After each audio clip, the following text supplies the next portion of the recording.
कि सबकी वंशावली तो अपने अपने हिसाब से चली, परंतु सती की वंशावली नहीं चल पाई, क्योंकि उन्होंने अपने अर्ध आयु में ही अपने शरीर को पूर्ण कर दिया था। तो परीक्षित जी ने प्रश्न किया कि महाराज ये अर्ध आयु में ही अपने शरीर को क्यों पूर्ण कर दिया उन्होंने? ऐसी क्या समस्या आ गई, ऐसी क्या घटना आ गई? तो परीक्षित जी को उत्तर देते हुए श्री सुखदेव जी कहते हैं कि एक बार की बात है, दक्ष को जब प्रजापति बनाया गया, दक्ष को जब प्रजापति पद पे अभिषिक्त किया गया, तो उसी समय दक्ष के मन में अहंकार आ गया। सभा में बंधुओं सभी लोग उपस्थित थे, खूब लंबी चौड़ी सभा हो रही थी, जिसमें अनेक लोग आए हुए थे। ब्रह्मा, विष्णु, महेश और सारे देवी देवता, समस्त देवी देवता सब उपस्थित थे। और उसी समय वहां पर दक्ष प्रजापति का आगमन हुआ। उसे प्रजापति की उपाधि दी जा रही थी। तो उस समय बंधुओं पद पाने के बाद बहुत ही बिरला मन का व्यक्ति होगा जिसके अंदर अहंकार ना आए, नहीं तो पद पाने के बाद 100 में से 99% लोगों के मन में अहंकार का अपने आप प्राकट्य हो जाता है। वैसे भी दक्ष का है, दक्ष के मन में अहंकार आया, दक्ष सभा में प्रवेश किया। जैसे ही दक्ष ने सभा में प्रवेश किया तो देखता है कि सभी लोग तो उसके सम्मान में खड़े हुए, सारे देवी देवता और अनेक गंधर्व, ऋषि, मुनि सब खड़े हुए, परंतु 3 लोग नहीं खड़े हुए, त्रिदेव, ब्रह्मा, विष्णु, महेश। जब दक्ष की दृष्टि गई तो दक्ष ने देखा कि सब तो खड़े हुए हैं, पर ये 3 लोग कौन हैं? तो उसने देखा कि अच्छा चलो कोई बात नहीं, विष्णु जी नहीं खड़े हुए तो कोई बात नहीं, ये तो हमारे दादाजी हैं। और ब्रह्मा जी नहीं खड़े हुए, चलो कोई बात नहीं, ये तो हमारे पिताजी हैं। परंतु ये शंकर क्यों नहीं खड़ा हुआ? क्या मैंने अपनी कन्या का विवाह इससे कर दिया, अपना दामाद बना लिया, तो ये अपने आप को सर्वोच्च सर्वप्रतिष्ठित समझने लगा है? अभी इसे बताते हैं। दक्ष के मन में बंधुओं गांठ बन गई। दक्ष जाकर के सिंहासन पर बैठा और भोले बाबा की निंदात्मक चर्चा करते हुए कहने लगा। दक्ष ने कहा कि एक छोटी सी मछली पूरे तालाब को गंदा कर देती है, और बहुत सारे श्रेष्ठ जनों के बीच में भी यदि कोई दुष्ट व्यक्ति आकर के बैठ जाए तो वो भी अपने आप को श्रेष्ठ समझने लग जाता है। इस प्रकार से जब दक्ष ने शब्दों का प्रयोग किया तो सभी लोग एक दूसरे का मुखमंडल देखने लगे। सभी ने सोचा कि ये किसकी बात कर रहा है, यहाँ पर ऐसा कौन है? दक्ष महाराज को आज किससे गुस्सा आ गया? तो सब एक दूसरे का मुखमंडल देख ही रहे थे। उसी समय दक्ष ने सबसे कहा, करे यहाँ वहां क्या देखते हो, मैं किसी और की नहीं, ये जो सामने तुम लोग के शंकर बैठा हुआ है इसी की बात कर रहा हूं। तो सब लोग बड़े आश्चर्य हुए कि भोले बाबा को ऐसा क्यों बोल रहा है।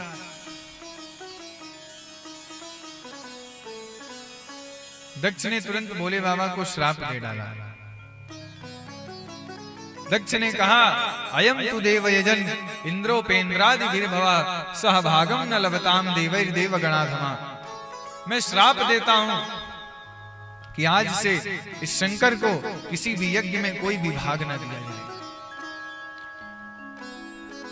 तो जितने भी शिव के दूत थे, भोले बाबा के जितने भी दूत थे, सब बंधुओं तुरंत क्रूर भाव में बड़े ही क्रोधित हो गए। सब लोगों ने कहा कि अरे हमारे स्वामी की निंदा किया, और निंदा किया तो किया, उसके बाद ये श्राप भी दे रहा है, इतना दुष्ट है, अभी इसकी बुद्धि ठिकाने लगाते हैं। नंदी महाराज पीछे से उठे, नंदी जी ने तुरंत दक्ष को श्राप दे दिया। नंदी जी ने कहा कि तू बहुत अपनी पद प्रतिष्ठा को लेकर के मैं कर रहा है, जहां हम भी तुझे श्राप देते हैं कि तू बहुत मैं कर रहा है, तो तेरा मुंह भी बकरे का हो जाएगा एक दिन। तब तक पीछे से भृगु जी उठे। भृगु जी ने बोला कि ससुर दामाद की बात चल रही थी तो तुम दूत बीच में क्यों आ गए?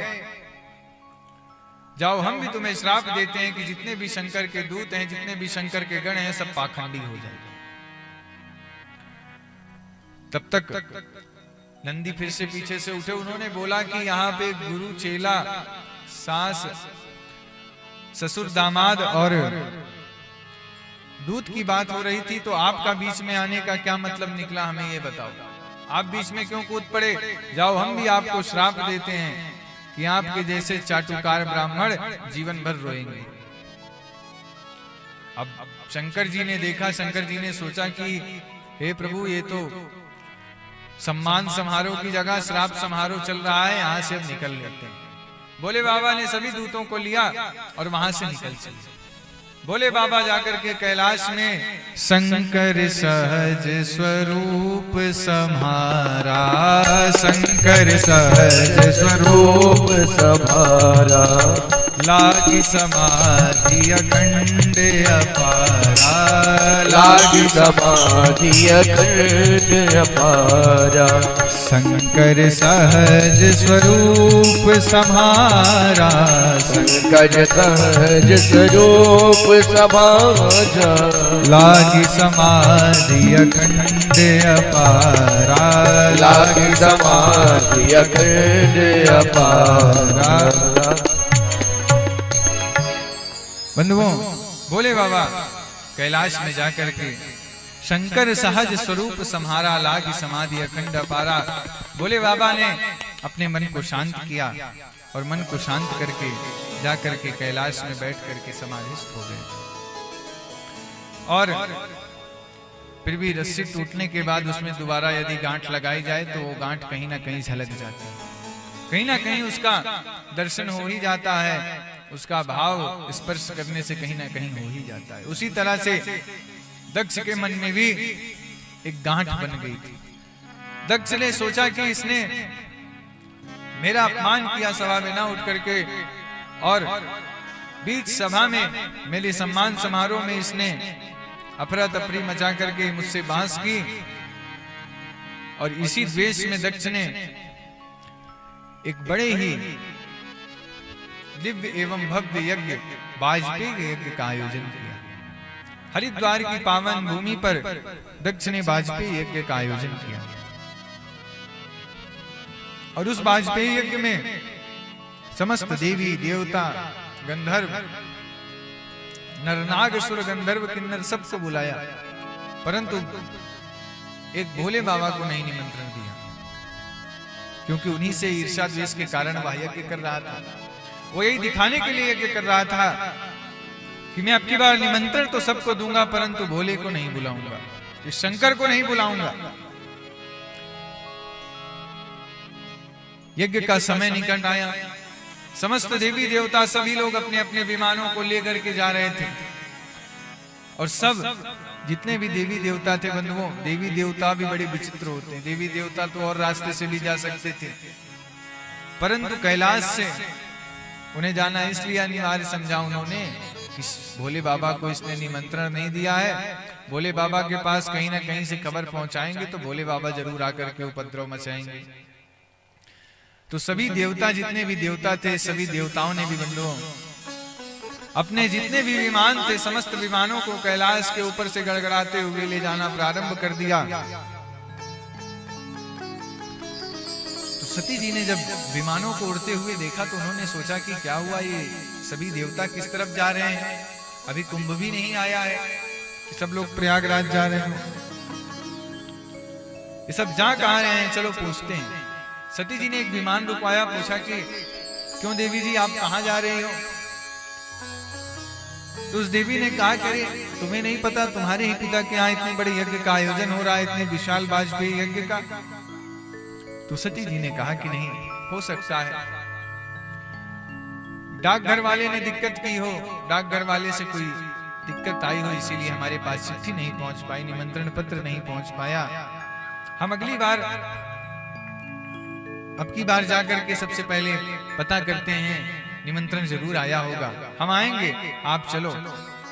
सती जी ने इतना समझा करके उन्हें भेज दिया, और सती जी भोले बाबा के पास आई और कहने लगी, प्रजापतिस्ते स्वसुरस्य सांप्रतम निर्यापितो यज्ञ महोत्सवः किल वयं च तत्राभिसराम वामते यद्यर्थितामेव बुधा व्रजन्ति। कहने लगे कि हे प्रभु, आपके ससुर जी ने बड़े ही दिव्य एवं भव्य यज्ञ का आयोजन किया है और उस यज्ञ में डाक पहुंचाने वाले, चिट्ठी पहुंचाने वाले से थोड़ी गड़बड़ी हो गई तो चिट्ठी हमारे पास नहीं आ पाई है, परंतु उन्होंने पत्र जरूर भिजवाया होगा। तो भोले बाबा ने कहा कि नहीं, पत्र भिजवाया होता तो हमें सूचना जरूर मिलती, या कोई संदेश वाहक आता हमें आकर के तो जरूर बताता। भोले बाबा तो सब घटना जान ही रहे थे कि किस कारण से पत्र नहीं आया है और किस कारण से यज्ञ हो रहा है। तो भोले बाबा ने तुरंत कहा कि सती जाने दो, वहां जाना भी नहीं ठीक है। सती जी ने पूछा कि क्यों स्वामी जी, वहां जाना क्यों नहीं ठीक है? तो भोले बाबा ने समस्त घटनाओं का ध्यान किया और सती जी को एक संकेत के माध्यम से समझाया, फिर भी सती जी समझ न सकी। भोले बाबा सती जी को समझाते हुए कहते हैं कि हे सती, वहां नहीं जाना चाहिए। आवत ही हर से नहीं नैनन नहीं सने, तुलसी वहां न जाइए चाहे कंचन बरसे में। आवत ही हर्षे नहीं नैनन नहीं स्नेह, और तुलसी वहां न जाइए चाहे कंचन बरसे। तुलसीदास जी भी इसी पंक्ति को कहते हैं कि आपके जाते ही जहां पर व्यक्ति हर्षित ना हो और नैनन नहीं स्नेह, वो आपको देख करके प्रसन्न ना हो, तुलसी वहां न जाइए चाहे कंचन बरसे में। वहां पर आपको कदापि नहीं जाना चाहिए, भले ही वहां चाहे सोने की बारिश ही क्यों ना हो रही। और जाना कहां चाहिए? तो कहते हैं, आवत ही उठ कर मिले जावत ही देरो, और तुलसी वहां ही जाइए चाहे भूखे रहिए सोए। जाना कहां चाहिए? आवत ही उठकर मिले, आपके आते ही वहां पर आपका सत्कार हो, आपसे मिले और आपके जाते समय उसके नेत्र सजल हो जाए, वो भावुक हो जाए। और ऐसे घर में जाइए चाहे भूखे रहिए सो। ऐसी जगह पर जरूर जाना चाहिए, चाहे वहां भले ही आपको कुछ सुविधा की व्यवस्था की कमी हो, परंतु ऐसी जगह पर जाना जरूर चाहिए। परंतु सती जी तब तक बोल पड़ी। सती जी ने कहा कि हे स्वामी जी, मैंने तो ये सुना है, जदपि मित्र प्रभु पितु गुरु गेहा जाइए बिनु बोले हूं न संदेहा। मैंने तो ये सुना है कि मित्र के यहाँ, पिता के यहाँ, पति के यहाँ, गुरु के यहाँ, इनके यहाँ यदि कोई कार्यक्रम हो रहा हो, कुछ उत्सव चल रहा हो और वहां से यदि संदेशा हमें ना भी मिला हो तो वहां जाना चाहिए, क्योंकि इनके यहाँ संदेश का इंतजार नहीं करना चाहिए। तो भोले बाबा फिर भी समझाते हुए कहते हैं कि देखो सती, तुम चाहे जो कुछ भी कह लो, यद्यपि विरोध मान जहां कोई तहां गई कल्याण ना। जहां पे जाने से तुम्हारा विरोध माना जाए, तुम्हें देख करके लोग घृणा की भावना करे, द्वेष की भावना करे, वहां पर जाने से कल्याण नहीं होगा, वहां नहीं जाना चाहिए। और सती जी कुछ समझ ना सकी, क्योंकि बंधुओं, स्त्रियों को दुहिता कहा जाता है। स्त्रियां दोनों पक्षों का हित देखती हैं, अपने पति का भी और पिता का भी। तो सती जी को यहाँ पर भोले बाबा की भी चिंता पड़ी है और अपने पिता दक्ष की भी चिंता पड़ी है, इसीलिए सती जी दोनों पक्षों का आग्रह ले रही है। फिर भी सती जी ने कहा कि स्वामी जी देखिए, आपको चलना तो जरूर चाहिए, भले चाहे कुछ भी बात हो, चाहे जो बात हो, चाहे जो संवाद हो, वो सब अपनी जगह पर है, पर आपको चलना जरूर चाहिए। भोले बाबा ने कहा कि देखो ऐसा है, हम तो नहीं जाएंगे, अगर आपको जाना हो तो आप चली जाओ। सती जी ने कहा अच्छा ठीक है, आप हमें तो जाने दो, कम से कम ये तो होगा कि कोई ना कोई उपस्थित था वहां पे। सती जी ने कहा कि हम अकेली जाएंगे कि हमारे साथ कोई और जाएगा भी? भोले बाबा ने कहा ऐसी बात नहीं है, हम आपके साथ अपने दूतों को भेज देते हैं। भोले बाबा ने नंदी को बुलाया और नंदी के पीठ पे सती जी का सारा सामान बनवाया और सती जी को बैठा करके विदा कर दिया और साथ में कुछ दूतों को भी भेजा, कहा जाओ जाकर के सती की रक्षा किए रहना। और सती जी जब यज्ञ में पहुंची तो यज्ञ में पहुंच करके सती जी ने देखा कि बंधुओं चारों ओर ये दक्ष ने घोषणा करवा दी थी, चारों ओर दक्ष ने ये ढिंढोरा पिटवा दिया था कि शंकर से संबंधित कोई भी अगर आए हमारे पास या शंकर से संबंधित आए हुए किसी भी व्यक्ति से कोई बात करेगा तो मैं उसके प्राण ले लूंगा, मैं उसे मार डालूंगा। जैसे ही ये बात सती जी को पता चली, सती जी का मन बड़ा ही कुब्ध हुआ, सती जी बड़ी ही दुखित हुई और सती जी सबसे पहले अपनी बहनों के पास गई, स्वाहा सुधा के इत्यादि 13 बहनों के पास गई, तो बहनों ने भी कोई उत्तर नहीं दिया। फिर अपनी माता प्रसूति के पास गई, प्रसूति जी ने भी, देखते ही पुत्री का मोह तो बंधुओं अलग होता है, माता का स्नेह दुनिया के समस्त रिश्तों से सबसे अलग होता है। माता ने तुरंत गले से लगा लिया और गले से लगा करके सारी घटना बतलाई। तो सती जी ने अपने मन में बड़ा ही रुदन किया, सामने तो वह कुछ नहीं बोली उस समय भी, पर जब वह यज्ञ में गई तो यज्ञ में जाकर के देखती हैं कि सभी जगहों पर, हर एक जगह पर सभी लोगों का स्थान दिया गया था, परंतु वहां पर भोले बाबा का कहीं पर स्थान नहीं। एक छोटे से देवता से लेकर के बड़े बड़े ब्रह्मादिक समस्त देवताओं का, देवियों का स्थान था, परंतु भोले बाबा का कहीं पर स्थान नहीं था। तो सती जी ने जब देखा तो सती जी को बड़ा ही दुख हुआ। सती जी अपने पिता के पास गईं तो पिता ने भी कुछ वार्ता नहीं की। तो उसी समय सती जी ने हाथ में जल उठाया और तुरंत श्राप दे डाला। सती जी ने कहा, सो फल तुरत लहब सब काहूं, भली भांति पछताप पिता हूं। हे पिताजी, आपने तत्काल में जो भी कर्म किए हैं, इन सभी कर्मों के लिए आपको बहुत बड़ा पछतावा होगा, आप भली भांति पछताएंगे, आप ये लिख के ले लीजिए। और उसी समय सती जी एकांत में जाकर के आचमन प्राणायाम विधि से संपन्न होकर के अपने शरीर को वहीं पर जला करके भस्म कर दिया। और जैसे ही सती जी ने अपने शरीर को भस्म किया, चराचर जगत में हाहाकार मच गया। सभी देवी देवता घबरा गए, दक्ष भी घबरा गया, दक्ष भी डर गया, सोचा कि ये तो बहुत बड़ा अनर्थ हो गया। और भोले बाबा के जितने भी दूत थे, सभी दूतों ने जब यज्ञ की ओर अपनी वेग को बढ़ाया, यज्ञ को विध्वंस कर दिया जाए, तो उसी समय बंधुओं वहां पर भृगु जी खड़े थे।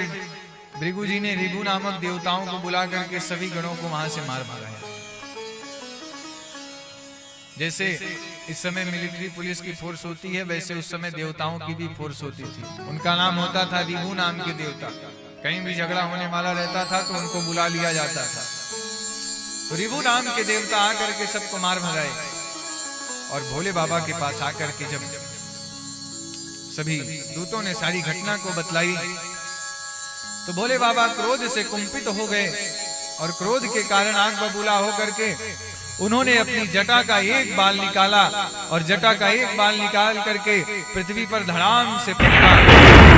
और पृथ्वी पे पटकने के कारण जिससे बंधुओं एक भयंकर सी कृत्य प्रकट हुई, और भयंकर सी कृत्य प्रकट होने के कारण वीरभद्र नामक एक भोले बाबा का ही छोटा सा अंश प्रकट हुआ। और उस अंश को देख करके सभी लोग परेशान हुए। उसे देख करके बंधुओं साक्षात ये लगता था, उसके नेत्रों को देख करके व्यक्ति को लगता था कि मैं अपनी मृत्यु से अपने नेत्रों को लड़ा रहा हूं। इतना भयानक और इतना अद्भुत देख था, ऐसा स्वरूप की देख करके अच्छे अच्छे लोग डर जाएं। भोले बाबा ने आदेश दिया और अपनी पूरी फौज को तैयार की कि जाओ जाकर के दक्ष के सहित दक्ष के यज्ञ को समाप्त कर दो, विध्वंस कर दो, नाश कर दो। भोले बाबा की आज्ञा को लेकर के, भोले बाबा की आज्ञा को मान करके बंधुओं जितने भी गण थे भगवान के, सभी लोग यज्ञ में पहुंच गए और यज्ञ में जाकर के सभी लोगों ने यज्ञ को विध्वंस करना प्रारंभ किया। जैसे ही वीरभद्र के सहित सभी गणों को देखा तो सब देवी देवता भागने लगे, परंतु चारों ओर से जाकर के जितने भी भोले बाबा के गण थे सब लोगों ने नाकाबंदी करके रखी हुई थी कि कोई कहीं से बाहर नहीं जाएगा। कोई अगर बाहर चला गया तो सबसे पहले उसी को निपटाया जाएगा। इसीलिए सब जो जहां है वो सब अपने स्थान पे प्रेम से खड़े रहो। अब सभी देवी देवताओं ने सोचा कि ये दक्ष के चक्कर में हम भी अच्छा खासे आज फंस गए। दक्ष ने आज सबको फंसा दिया। तो बंधुओं वहां पर वीरभद्र ने जब भृगु जी को पकड़ा तो भृगु जी को पकड़ करके बोला कि अब क्या किया जाए। तो उन्होंने कहा कि कुछ मत करो, सबसे पहले एक काम करो कि इनकी दाढ़ी ही निकाल दो। क्यों? क्योंकि जब सती जी का अपमान किया जा रहा था तो ये अपनी दाढ़ी पे बड़ी हाथ फेर रहे थे। तो वीरभद्र ने एक झटके में दाढ़ी खींची और भृगु जी को मुचमुंडा बना दिया। भृगु जी की दाढ़ी मोछ सब गायब कर दी और रिभु नाम के देवता को पकड़ा जो मिलिट्री फोर्स का काम कर रहे थे। जब उन्हें पकड़ा गया तो उनके अंग भंग विहीन किए गए और एक पूखा नाम के देवता को पकड़ा गया। तो पूछा कि इनका क्या किया जाए। तो दूतों ने बताया कि जब सती जी का अपमान हो रहा था तो ये अपनी बत्तीसी बहुत दिखा रहे थे, तो एक मुंह वीरभद्र ने मारा, उनकी सारी बत्तीसी बाहर निकल आई। और एक देवता थे, उन्हें पकड़ा गया तो उनसे पूछा गया इनका क्या किया जाए। तो कहते हैं कि जब सती जी का अपमान हो रहा था, भोले बाबा का श्राप दिया जा रहा था, तो ये अपने नैन बड़े मटका रहे थे। तो वीरभद्र ने अपनी दोनों उंगलियों को उनके नेत्रों में डाल करके उनकी दोनों आंख की गोटियां बाहर निकाल ली। अब दक्ष की बारी आई। तो दक्ष की बारी आई तो वीरभद्र ने दक्ष को पकड़ा और दक्ष को पकड़ करके दक्ष के सिर को धड़ से अलग करना चाहा, परंतु दक्ष इतना बलशाली था कि उसका सिर उसके धड़ से अलग हो ही नहीं रहा था। तो हम किसी भी चीज को तोड़ना चाहें तो टूटती नहीं, तो हम उसे घुमा करके तोड़ने का प्रयास करते हैं कि अब इसे घुमाया जाए तो टूट जाएगी। तो वीरभद्र ने भी दक्ष के सिर को पकड़ा और गोल गोल घुमा करके उसे झटके में जब खींचा, दक्ष का सिर दक्ष के धड़ से अलग हो गया और सिर धड़ से अलग करके उसे यज्ञ की उस आहुति में, उस कुंड में डाल दिया गया और पूरे यज्ञ को विध्वंस सभी दूत करने लगे। कोई रायते की बाल्टी में कूदे, कोई रायते के भगोने में कूदे, कोई कहीं जाए, कोई कहीं आए, मतलब पूरे यज्ञ को बंधुओं उन्होंने तहस नहस कर दिया और वहां से आए। और फिर सभी देवी देवता हाथ जोड़ जोड़ करके भोले बाबा के पास ब्रह्मा जी को लेकर के पहुंचे। ब्रह्मा जी से कहा कि ब्रह्मा जी अब आप ही भोले बाबा को मनाओ, हमसे तो बहुत बड़ी भूल चूक हो गई।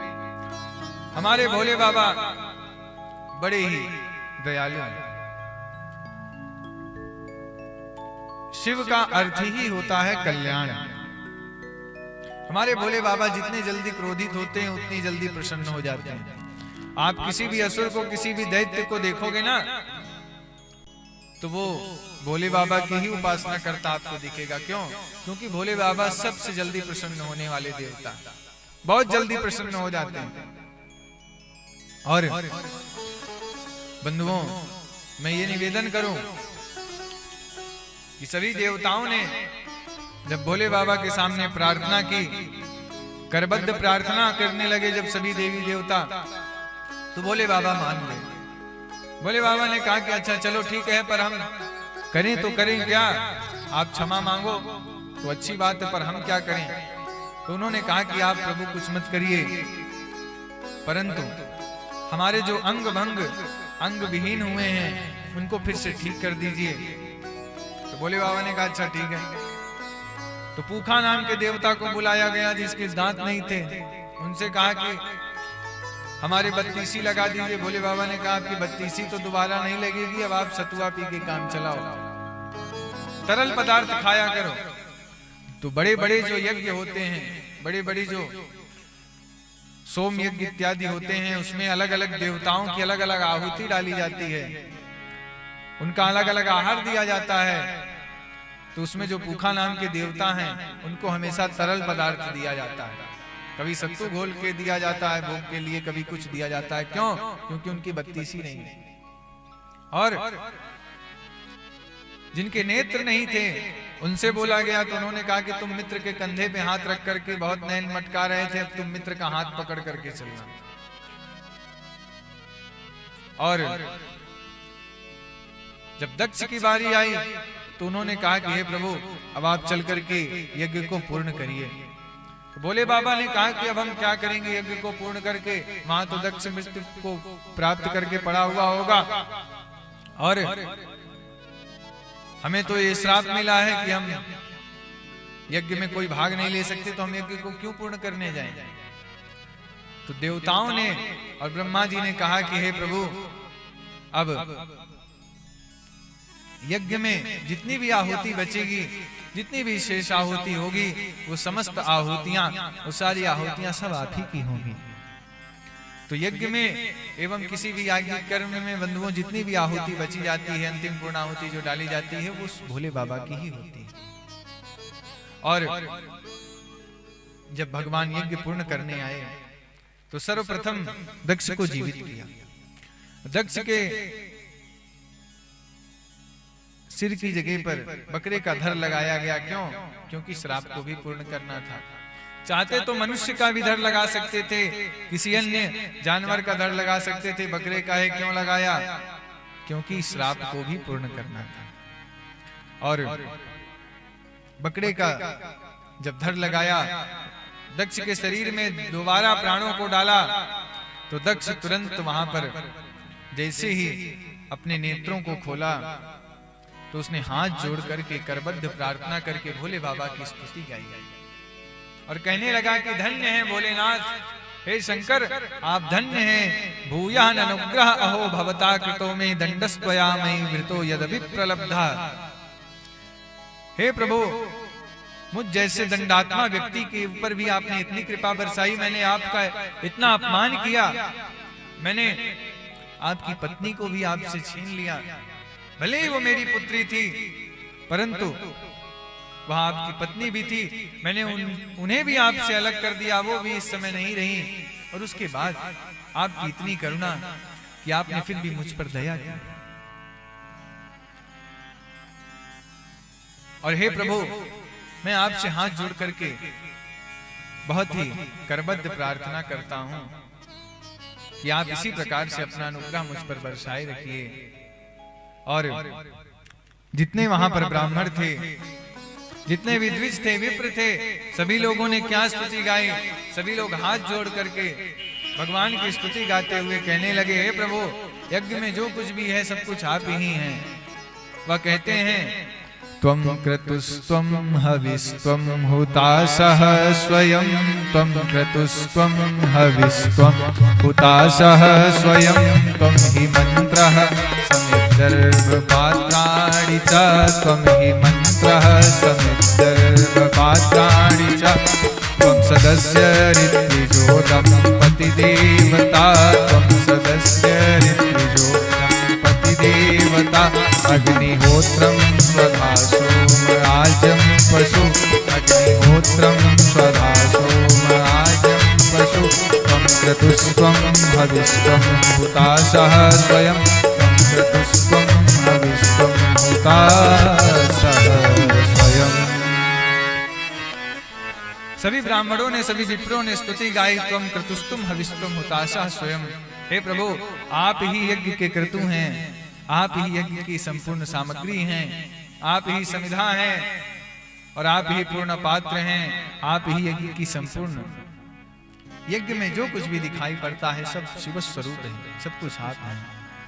और वहां तुरंत श्रीमन नारायण प्रभु प्रकट हुए और हमारे प्रभु ने ये उपदेश दिया, अहम ब्रह्मास्य सर्वस्य जगतः कारणम परम। मुझ में, ब्रह्मा में और शंकर में जो भी भेद करता है वो पक्का नरकगामी होता है। मुझ में और ब्रह्मा में और शंकर में, ब्रह्मा विष्णु महेश, इन तीनों में यदि कोई भी भेदभाव करता है, कोई ये सोचे कि वो मेरा भजन करके शंकर की निंदा करके मुझे प्राप्त कर लेगा, तो वो कभी नहीं प्राप्त कर पाएगा। कोई ये सोचे कि शंकर का भजन करके वो मेरी निंदा करके शंकर को प्राप्त कर लेगा, तो ये भी कभी संभव नहीं है, क्योंकि तीनों एक दूसरे के पूरक हैं। और हमारे भोले बाबा खड़े होते हुए मुस्कुरा रहे थे और दक्ष ने बड़ी दिव्य भव्य भगवान की स्तुति गाई और भगवान बड़े ही प्रसन्न हुए। बंधुओं, हमारे भोले बाबा का इतना अद्भुत स्वभाव है कि उनका दक्ष ने इतना अपमान किया, उन्हें इतना अपमानित किया, फिर भी हमारे प्रभु थोड़ा भी यहां वहां नहीं हुए। क्यों? क्योंकि हमारे प्रभु की एक भोले बाबा का नाम ही भोला इसीलिए पड़ा है क्योंकि वो अब बहुत ही भोले भाले, बहुत जल्दी प्रसन्न हो जाते हैं। और अपने भक्तों पर यदि करुणा बरसाने में कोई सबसे आगे है तो वो हमारे भोले बाबा है।